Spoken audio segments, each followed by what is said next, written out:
হামিদান ওয়া মুসাল্লিয়ান আম্মা বা'দ। হে যুবক ভাই, আমি শুধু তোমাকেই বলছি ভাই। হে প্রিয় মা, হে যুবক, হে বন্ধু আমার, আর কত গুনাহ করার পরে তুমি ফিরে আসবে রবের ডাকে সাড়া দিয়ে রবের পথে। হে প্রিয় মা, হে আমার বন্ধু, তোমার জীবনের কি একটু মায়া নেই? তোমার সময়ের কি একটু মূল্যায়ন নেই? তুমি কেন গুনাহ করো? আর কত গুনাহ করার পরে তুমি রবের ইবাদত করবে? আমাকে বলতে পারবে? একদিন তো মরণ এসে যাবে, একদিন তো মরণ এসে যাবে। তখন কি হবে তুমি বুঝতে পেরেছ? তোমার জীবনে কি কোনো মূল্যায়ন নেই? তুমি কেন তোমার মূল্যবান সময়টুকু তুমি নষ্ট করছো মুভি দেখে, অশ্লীল সিনেমা দেখে, গান দেখে, নাটক দেখে? তুমি কেন তোমার সময়গুলোকে নষ্ট করছো? হে বন্ধু আমার, তুমি কেন অবৈধভাবে রিলেশন করছো? তুমি কেন অবৈধভাবে মেয়ের সাথে সারা রাত কথা বলো? তুমি কি তোমার রবের ইবাদত করবে না?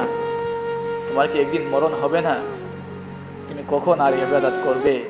হ্যাঁ যুবক ভাই, আমি শুধু তোমাকেই বলছি। হ্যাঁ, আমি শুধু তোমাকেই বলছি।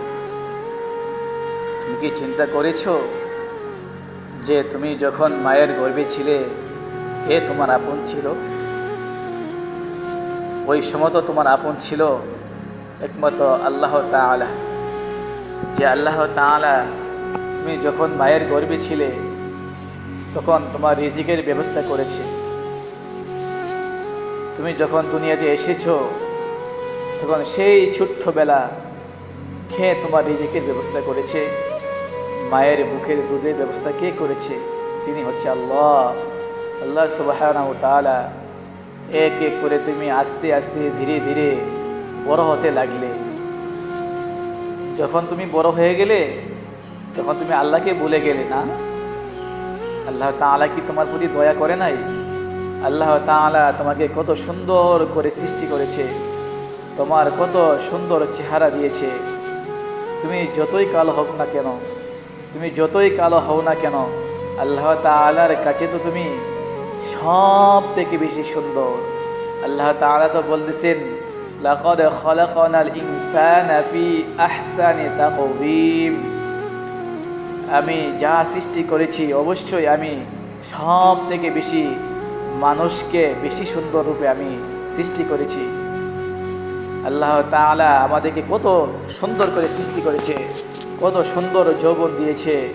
সেই যৌবন পেয়ে আজ আমরা কি করতেছি? অপব্যবহার করতেছি। তাই বন্ধু, ফিরে আসো, আর কোনোদিন গুনাহ করবে না। সেই তওবা করে তুমি তোমার রবের কোরআনের ছায়া তলে রবের পথে ফিরে আসো।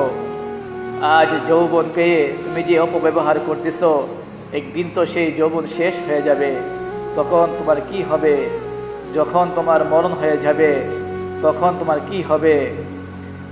যেরকমভাবে মায়ের পেটে থাকতে তুমি আল্লাহ তাআলার আপন ছিলে, এখনও তুমি আল্লাহ তাআলার আপন আছো, মরণের পরেও থাকবে আপন যদি তুমি তোমার রবের পথে চলো। আল্লাহ তাআলা ছাড়া তো আমাদের আর কেউ নেই। আল্লাহ তাআলা তো হচ্ছে মহান, তিনি দয়ালু, তিনি আমাদেরকে পাঠিয়েছেন। আমরা তো দুনিয়াতে এমনিতে আসি নাই, আমাদেরকে আল্লাহ তাআলা দুনিয়াতে পাঠিয়েছেন কেবল তার ইবাদত করতে। তুমি কি জানো না বন্ধু, যে যৌবনকালের ইবাদত আল্লাহ তাআলার কাছে কত গুরুত্বপূর্ণ, কত সুন্দর, কত মহান, কত ভালো। আল্লাহ তাআলা অধিক পছন্দ করেন যখন বান্দাকে শয়তান ওয়াসওয়াসা দেয় যে তুমি গুনাহের দিকে ধাবিত হও। তখন যুবক চিন্তা করে যে আমার মহান রব, আমার মালিক আল্লাহ আমাকে দেখতেছেন, আমি কিভাবে গুনাহ করব। এই চিন্তা যাদের মধ্যে আসবে সে তো হচ্ছে আল্লাহ তাআলার শ্রেষ্ঠ বান্দা। কারণ টাকা পয়সা দিয়ে আল্লাহ তাআলার কাছে বড় হওয়া যায় না। সিরত সুরত সুন্দর সুদর্শন সুঠাম দেহের অধিকারী দিয়ে আল্লাহ তাআলার কাছে বড় হওয়া যায় না। আল্লাহ তাআলা বলতেছেন, ইন্নামা আকরামাকুম ইনদাল্লাহি আতকাকুম। নিশ্চয়ই আল্লাহ তাআলার কাছে সম্মানিত ব্যক্তি হচ্ছে ওই ব্যক্তি যে ব্যক্তি অধিক তাকওয়াবান। যুবক ভাই, আপনি আজ যে আপনার যৌবনের অপব্যবহার করতেছেন, একদিন কি আল্লাহ তাআলার কাছে ফিরে আসতে হবে না? আপনি ভাবছেন যে আপনি যৌবনকালটা গুনায় কাটিয়ে দিয়েছেন, মোবাইল দিয়ে কাটাইতেছেন, অবৈধভাবে রিলেশন করে আপনি সময় অপব্যবহার করতেছেন, সারা রাত মোবাইল টিপে গেম খেলে, অশ্লীল মুভি দেখে, ইংলিশ মুভি দেখে, গান শুনে, টিকটক করে যে আপনার সময়গুলা, মূল্যবান সময়গুলা নষ্ট করতেছেন। আপনি মনে করছেন যে আপনি সফল। না, আপনি তো সফল না। সফল হচ্ছে ওই ব্যক্তি, যে ব্যক্তিকে আল্লাহ তাআলা জাহান্নাম থেকে মুক্তি দিয়ে জান্নাত দিবে, ওই ব্যক্তি হচ্ছে সফল। আল্লাহ তাআলা কালামে পাকে বলতেছেন, ফামান যুহজিহা আনিন নার ওয়া উদখিলাল জান্নাতা ফাকাদ ফাজ। আল্লাহ তাআলা যাকে জাহান্নাম থেকে মুক্তি দিয়ে জান্নাত দেবে, সে হচ্ছে সফল। তাই প্রিয় উম্মা, প্রিয় বন্ধু আমার, তুমি ফিরে আসো, তোমার রবের পথে ফিরে আসো। ওই যে দেখো না, তোমার রব তোমাকে ডাকতেছেন জান্নাতের দিকে, ওয়াসারিউ ইলা মাগফিরাতিন মির রাব্বিকুম ওয়া জান্নাতিন আরদুহাস সামাওয়াতু ওয়াল আরদু উইদ্দাত লিল মুত্তাকিন। তোমরা, তোমাদের কি হলো? তোমরা তোমাদের রবের মাগফিরাতের দিকে আসতেছো না? তোমরা তোমাদের রবের জান্নাতের দিকে কেন অগ্রগামী হচ্ছ না? যে জান্নাতের প্রশস্ত হচ্ছে আসমান এবং জমিনের যে ফাঁকা জায়গাগুলো আছে, সেই জায়গা সমপরিমাণ। তোমরা ফিরে আসো, তোমাদের রবের পথে ফিরে আসো।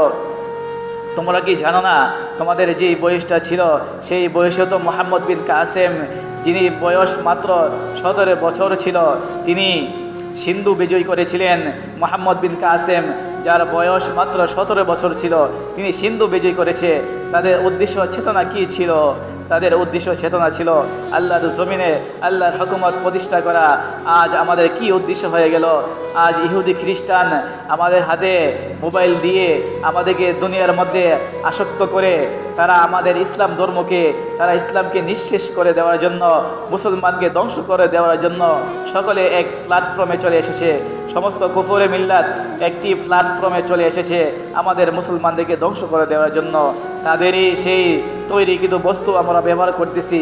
ব্যবহার করে আজ আমরা ধ্বংসের পথে চলে যাচ্ছি। আমরা দুনিয়া মুখ হয়ে গেছি, আমরা দুনিয়া বিমুখ হতে পারলাম না, আমরা আখিরাত মুখী হতে পারলাম না। তাই হে যুবক, তুমি ফিরে এসো তোমার রবের পথে। তুমি তো ইসলামকে বিজয় করবে। দেখো না, তোমাকে গাজওয়াতুল হিন্দের যুদ্ধে তোমাকে আহ্বান করতেছে। এই তো তুমি ইসলাম ধর্মকে বিজয় করবে। তুমি তো হচ্ছে ইসলাম ধর্মের সিপাহ সালার, তুমি তো হচ্ছে মুজাহিদ, তুমি তো হচ্ছে বীর মুজাহিদ। তোমাদের মতো অনেক সাহাবায়ে কেরাম, ছোট ছোট সাহাবায়ে কেরাম যুদ্ধের ময়দানে যাওয়ার জন্য কত আগ্রহ দেখিয়েছিল। আজ তুমি তোমার যৌবনটাকে কেন গুনার মধ্যে কাটাইতেছো? তাই বন্ধু, ফিরে এসো। ইসলামকে বিজয় করার জন্য তোমাকে রণাঙ্গন থেকে বীর মুজাহিদ ভাইয়েরা তোমাদেরকে আহ্বান করতেছে। তোমরা তো হবে ইসলামের সিপাহা সালার, তোমরা তো হবে ইসলামের সৈনিক, ইসলামের মুজাহিদ। তোমাদেরকে গুনাহ করা তোমাদের শোভা পাই না। মোবাইল ব্যবহার করা, মোবাইল অপব্যবহার করা তোমাদের জন্য শোভা পাই না। অবৈধ রিলেশন করা তোমাদের জন্য শোভা পাই না। দুনিয়ার প্রতি আসক্ত হওয়া, দুনিয়াকে মোহাব্বত করা, ভালোবাসা, সেটা তোমাদের জন্য শোভা পাই না। আল্লাহ তাআলা ইসলাম ধর্মকে বিজয় করবেন যুবকদের মাধ্যমে। আর বিগত সময় আমরা দেখেছি, যুবকরা যখন জেগে ওঠে তখন সব কিছু সম্ভব হয়ে ওঠে। কিছুদিন আমরা দেখেছি যে ফ্যাসিস্ট হাসিনা, জালেমা হাসিনাকে ধ্বংস করার মাধ্যম ছিল যুবক সম্প্রদায়। এই জন্য যুবক চাইলে সব কিছু করতে পারে। হ্যাঁ যুবক ভাই আমার, তুমি ফিরে এসো তোমার রবের পথে।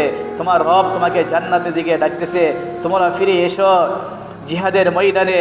যেই ময়দান থেকে স্লোগান দিবে, সেই স্লোগানের ধ্বনিতে কাফের কুফফারদের মসনদ থমবম করে কাঁপতে থাকবে।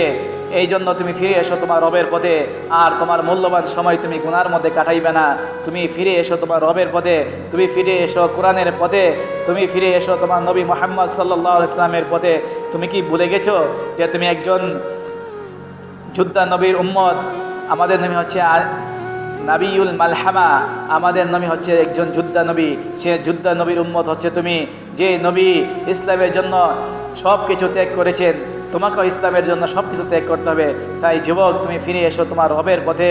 তুমি আর গুনার মধ্যে লিপিবদ্ধ হয় না। তুমি দুনিয়াকে আর প্রাধান্য দিও না।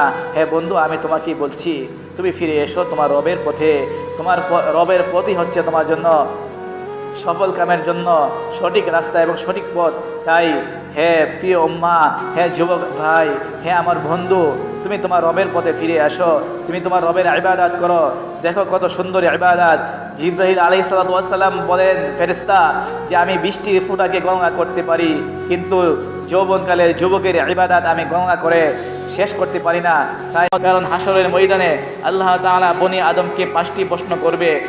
এই 5টি প্রশ্নের উত্তর না দেওয়া পর্যন্ত কেউ সামনে অগ্রসর হতে পারবে না। সে 5টি প্রশ্ন কি তুমি জানো কি? এর মধ্যে থেকে একটি প্রশ্ন হচ্ছে আন শাবাবিকা মা আফনাইতা, তুমি তোমার যৌবনকালটা কিভাবে কাটিয়েছো? সে জবাব আল্লাহ তাআলার কাছে দিতে হবে।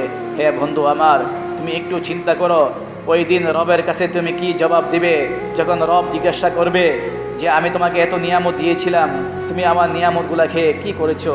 হে বন্ধু আমার, তোমাকে আমি উদাত্ত আহ্বান করব, তুমি রবের ডাকে সারা দিয়ে রবের পথে চলে। এখন আমাদের বয়সটা হচ্ছে গুনার বয়স। এই গুনার বয়সে যদি আমরা গুনার থেকে বিমুখ হয়ে, গুনার থেকে পাক সাফ হয়ে আল্লাহ তাআলা ইবাদত করি, আল্লাহকে বই করি, আল্লাহ তাআলা অনেক খুশি হবে। তাই হে প্রিয় উম্মা, চলে আসুন আল্লাহ তাআলার পথে। আল্লাহ তাআলা আমাদের সকলকে আল্লাহ তাআলার পথে চলার তৌফিক দান করুক। আমিন ইয়া রাব্বাল আলামিন।